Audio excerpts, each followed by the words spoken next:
Soyons saints, en partenariat avec Magnificat. Nous souhaitons une bonne fête au Jules.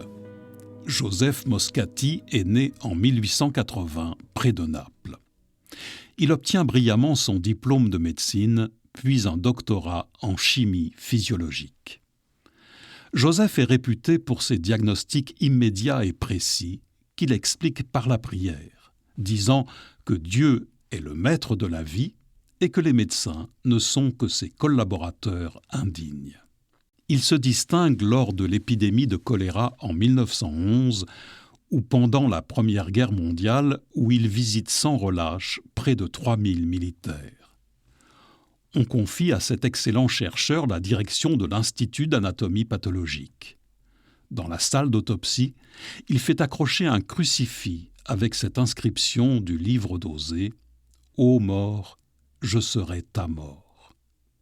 Devant chaque cadavre, il fait un signe de croix par respect pour le corps qui a été un homme aimé de Dieu. Pour lui, science et foi sont deux éléments qui vont ensemble.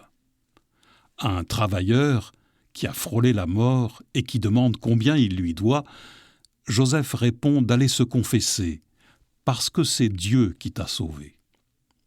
Les patients se bousculent dans son cabinet, pauvres, riches, célébrités. Il soigne chacun avec la même attention, voyant dans chaque visage celui de Jésus souffrant. Le paiement de ces consultations est laissé à la libre discrétion des patients. Mieux, pour les plus pauvres, il les paye pour être venus se soigner. Dans sa salle d'attente, il a installé cette inscription « Quiconque peut, qu'il mette quelque chose.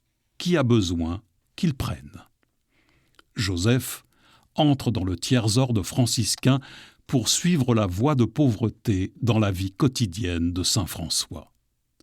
Il choisit le célibat pour mieux se dédier aux malades. Le 12 avril 1927, il sait mystérieusement qu'il va mourir.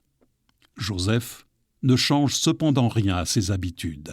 Il va à la messe, puis visite ses malades. Se sentant souffrant dans l'après-midi, il s'assoit dans son fauteuil et meurt paisiblement.